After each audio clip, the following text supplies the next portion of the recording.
OK, let's speak now to AnaGren, who's a Senior Water Resources and Sanitation Policy Specialist with the Swedish International Development Cooperation Agency. She joins us live now from Stockholm.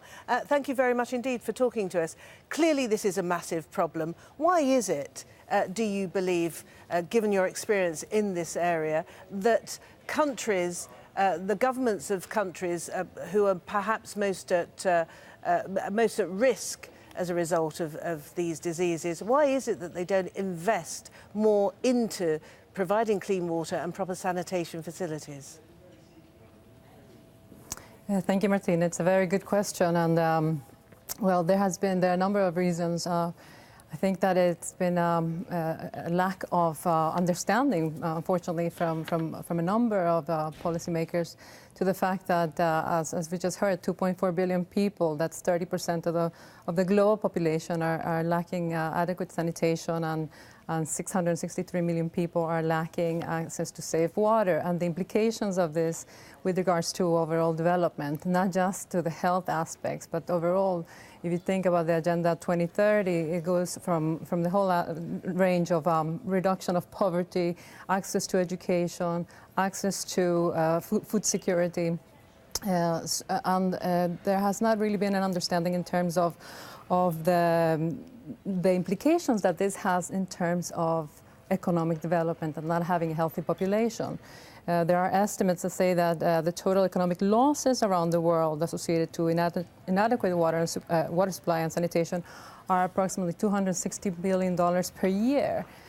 So this is something that, as you probably heard, there's this finance ministers meeting at the World Bank spring meetings tomorrow and the day after, which will emphasize this important aspects in terms of governments financing the sector. Anna, I'm presuming that when you ask governments why they haven't invested properly in this sector, the argument is that they haven't got enough money. Yet many of these countries are the countries that spend a huge amount on military spending, and furthermore there are those with great prestige projects like space programs and sending rockets up into space.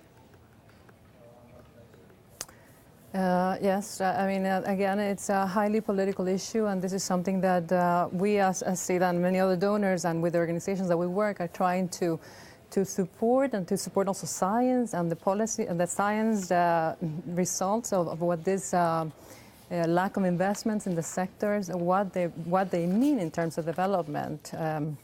And in terms of, I mean, there are some studies that the World Bank did last year and in 2011 showing that investments in water and sanitation really have the potential to improve economies. For every dollar spent on sanitation, there's a $5.5 return on those investments.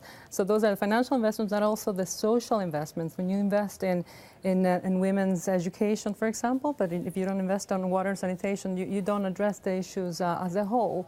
This is what these organizations that we work with, such as the UNICEF Water and Sanitation Program, UN Water, the World Bank Water and Sanitation Program, etc.